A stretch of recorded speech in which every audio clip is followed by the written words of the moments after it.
Bonjour et bienvenue à vous sur ma chaîne pour votre lecture intuitive de ce mois de septembre 2021. J'espère que vous allez tous très bien.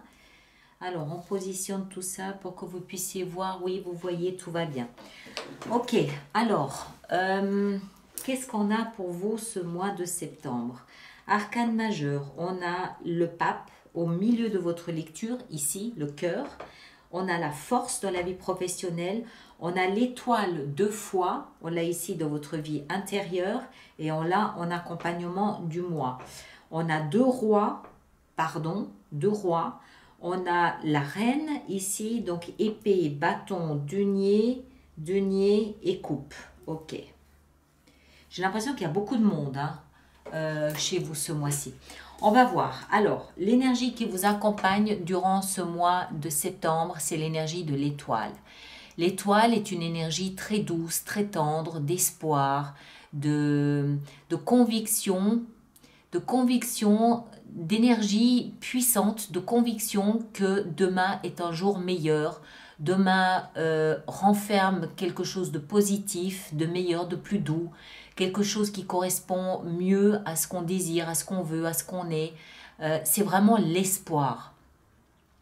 C'est une conviction qui se fait sentir également lorsqu'on est un petit peu, j'allais dire un petit peu perdu, ou lorsqu'on ne sait pas trop quelle direction prendre, on ne sait pas trop où aller, on ne sait pas trop pourquoi, on ne sait pas trop... quand on doute de son chemin, de son parcours, c'est une énergie qui intervient comme pour nous montrer le chemin, comme une étoile le ferait, comme pour nous dire, regarde, c'est cette direction-là où il faut aller. Il y a un fil, comme un fil d'or, on le voit, non, c'est pas ce jeu de cartes-là, il y a d'autres cartes où on le voit très bien. C'est comme un fil d'or entre nous et une étoile qui est là dans le ciel, qui bouge, qui avance et qui nous montre le chemin à suivre, qui nous montre qu'il y a toujours une issue, qui nous montre qu'il y a toujours un espoir, il y a toujours une attente de mieux, de plus, de meilleur. Voilà, c'est ça l'énergie de l'espoir, de l'étoile, pardon. C'est l'espoir. Alors, votre énergie à vous ici, alors là, je trouve qu'il y a beaucoup de monde. Donc, je ne serais pas surprise que vous ayez affaire à pas mal de personnes ce mois-ci. D'autant plus que vous avez quand même une, deux, trois, oui, trois arcanes majeures. Non, ça va. J'avais en tête que vous en aviez davantage. Bon, votre énergie à vous ici, elle est entre le roi de bâton et la reine d'épée. Pas grand-chose à avoir en commun, ces deux énergies. On va commencer par la reine d'épée. La reine d'épée, que vous soyez homme ou femme, ça vous touche de la même façon, c'est une énergie très froide, glaciale.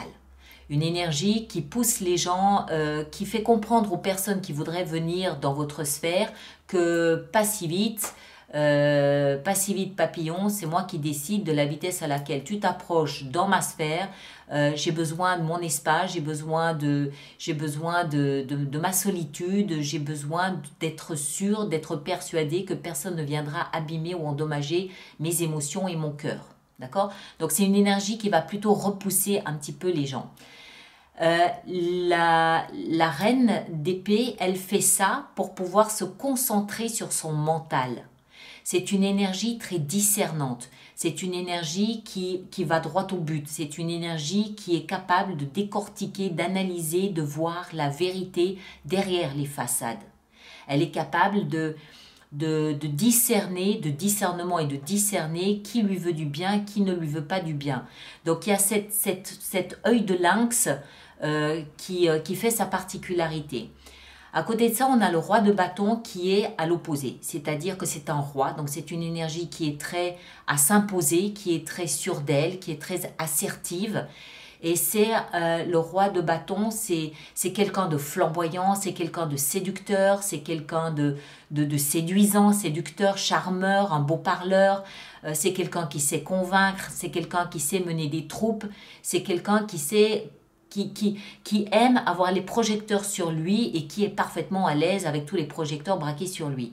Donc pas grand-chose à voir en commun. Alors, il est possible, comme vous êtes Gémeaux, que vous passiez ce mois-ci d'une énergie à l'autre. D'accord? C'est tout à fait possible. Il est possible aussi que vous vous serviez de l'œil aiguisé de la reine d'épée pour mieux comprendre, mieux voir où vous voulez aller et que vous vous serviez de votre rayonnement pour pouvoir mener à terme vos projets. Ce qui revient un petit peu à parler, pas forcément de manipulation, c'est pas ça, mais on va dire d'optimisation de vos compétences personnelles, de votre énergie personnelle pour aller là où vous voulez aller. C'est possible. D'autant plus que si j'en crois l'énergie de l'étoile, vous pourriez être un petit peu, pas paumé, c'est pas le mot juste, pas largué, c'est pas non plus correct, un peu hésitant. Ou même, c'est même pas hésitant, c'est peut-être plus, quel est le terme exact que je devrais pouvoir employer ici? Comme si vous doutiez à nouveau un peu du chemin à suivre. Donc, vous pouvez très bien endosser ces deux énergies pour essayer d'y voir un petit peu plus clair, pour essayer de comprendre un petit peu mieux où vous dirigez. Dans ce que vous voulez le plus, encore l'énergie du roi. D'accord? Homme ou femme. Hein? Donc, il y a toujours cette volonté de vous poser, de vous montrer, de vous positionner en autorité. J'ai confiance en moi, je sais qui je suis, je sais ce que je veux. Et en même temps, non, vous ne savez pas trop ce que vous voulez. Ou plutôt, il y a sous-jacent l'espoir que peut-être... Vous voyez, vous montrez peut-être beaucoup de confiance en vous, mais en réalité, c'est peut-être pas aussi vrai que ça. Dans ce que vous voulez le plus, ici, le roi de denier, donc montrer ce côté très boum, c'est moi, bonjour, voilà.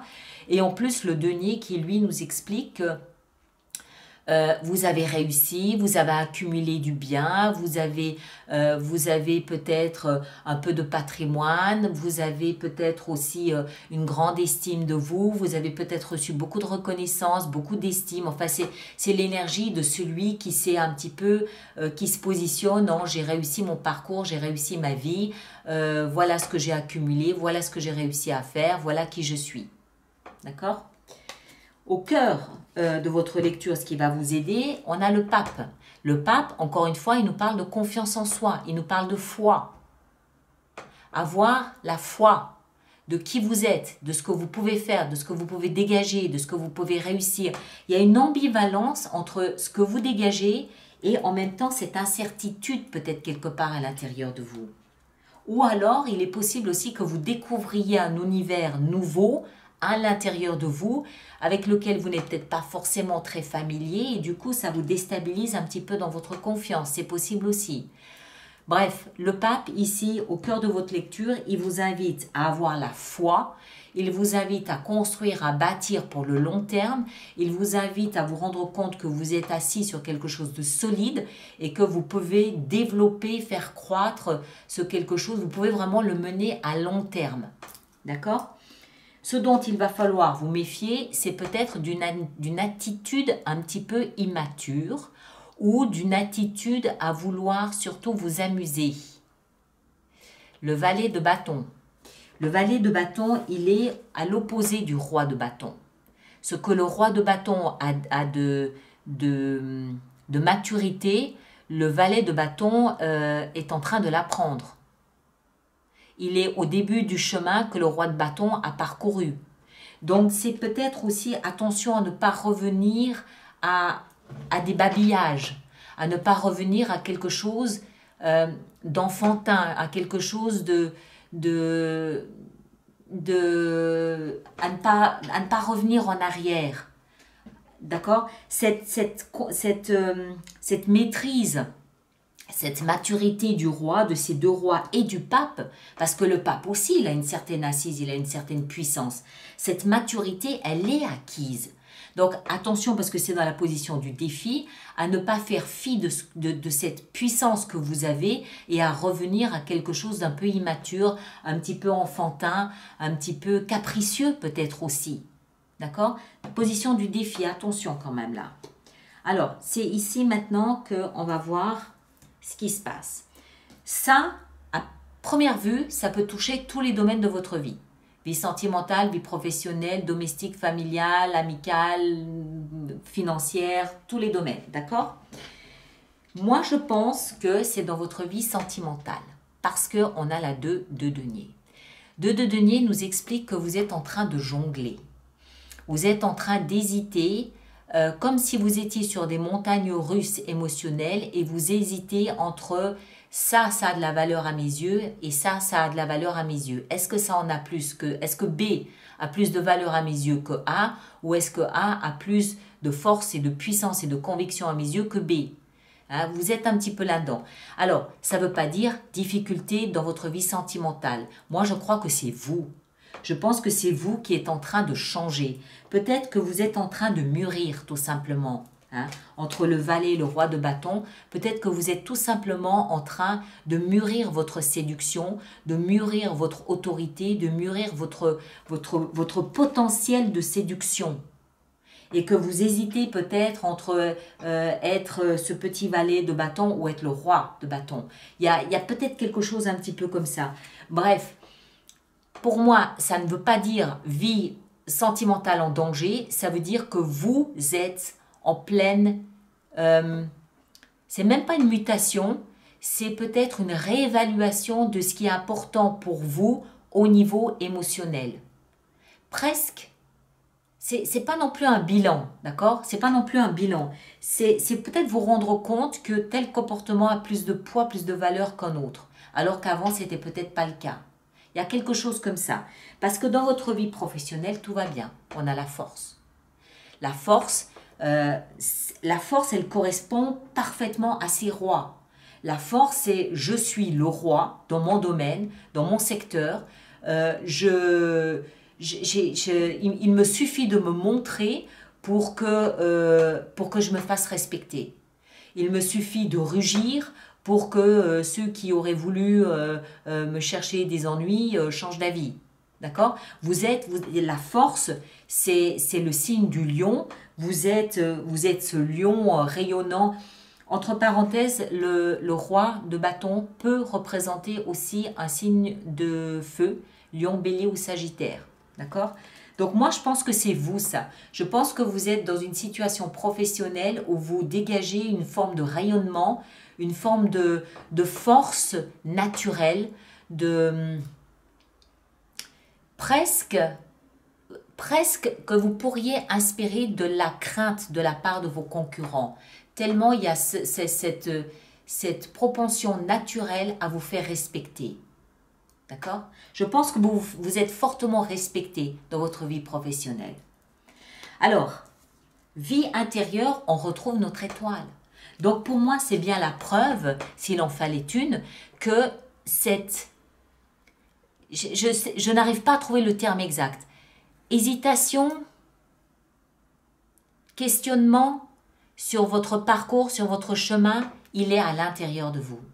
Je pense que vous êtes en train de vous rendre compte que vous aussi, sur le plan émotionnel, vous êtes en train de changer. Vous changez votre regard sur votre comportement émotionnel. Et l'étoile, ici, dans votre vie intérieure, nous fait comprendre que peut-être que vous cherchez l'étoile, en d'autres termes, vous cherchez le chemin, vous cherchez l'espoir, vous cherchez l'étoile qui sortira du lot, qui vous prouvera que vous aviez raison. C'est comme si vous cherchiez à trouver, à vous connecter à cette étoile, donc à cet espoir d'être guidé à travers le tunnel dans lequel vous êtes entré ici avec cet espoir à l'intérieur de vous. C'est vraiment comme ça que c'est comme si vous étiez dans un parcours, un chemin que vous avez choisi, il est ce qu'il est, on ne juge pas du tout. Mais le fait que vous jongliez avec vos émotions me fait comprendre que vous êtes peut-être en train de comprendre qu'il peut y avoir un autre chemin. Et c'est une sorte de guidance dans cet autre chemin que vous cherchez avec ça, avec l'étoile. D'accord? Donc vous êtes peut-être en train de vous ouvrir, peut-être en train de vous déployer sur un plan spirituel pour trouver cette étoile qui pourrait vous aider, qui pourrait vous guider à sortir de là. Et en fin de mois, pour venir appuyer ça, on a la 7 de coupe. La 7 de coupe, elle représente 7 options différentes, certaines bonnes, d'autres moins bonnes. Mais elle représente surtout le fantasme, le rêve éveillé. Donc pour moi, c'est bien le signal que malgré ici toutes ces énergies qui nous montrent que vous êtes sûr de vous, vous êtes respecté, vous êtes rayonnant, vous avez probablement une stature sociale très posée. Malgré cela, vous êtes en train de vous ouvrir sur un plan, je pense, spirituel, émotionnel, ou les deux, je ne sais pas. Et vous êtes en train de vous laisser guider en rêvant, éveillé, en fantasmant sur une autre réalité émotionnelle, sur un demain meilleur sur le plan émotionnel. D'accord? Je le vois comme ça, je le ressens comme ça. Maintenant, encore une fois, moi je parle de vie émotionnelle à cause de cette 2 de denier ici. Le reste, c'est ancré, c'est posé dans du marbre, c'est gravé, c'est solide. C'est sain, c'est solide. Le socle est sain. Le seul domaine, un peu d'hésitation, un peu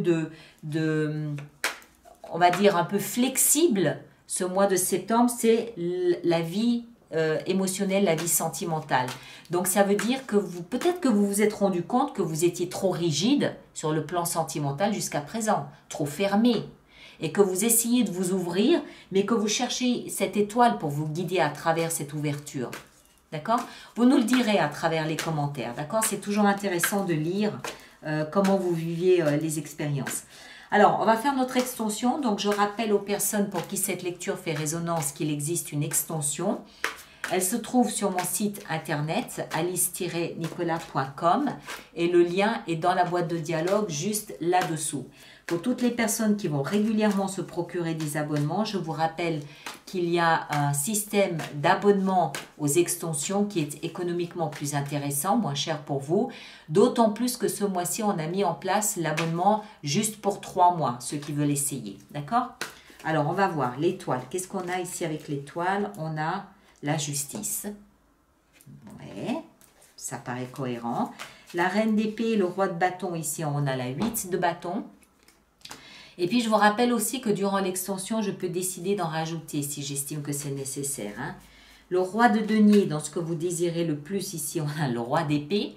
Punaise, vous avez une énergie de principe masculin, très assertive, très confiante, très dans la maîtrise, dans la maturité, dans le je prends mes responsabilités. Homme ou femme, je prends mes responsabilités. Le pape, on a l'ermite, la sagesse avec aussi. Et le valet de bâton, ah voilà, la 3 d'épée. L'attitude un petit peu infantile, un petit peu immature. Moi, je le vois un peu comme un caprice, un peu comme un comportement un peu capricieux, un peu infantile. Dans la vie sentimentale 2 de denier, on a la 2 d'épée. La force dans la vie professionnelle, on a le roi, encore un roi. Vous en avez combien des rois? 1, 2, 3, 4. Le roi de coupe dans la vie professionnelle. L'étoile dans la vie intérieure, pardon, on a l'impératrice, excusez-moi. Très bien. Et puis la 7 de coupe en fin de mois, on a la 3 de coupe. Ok, très bien.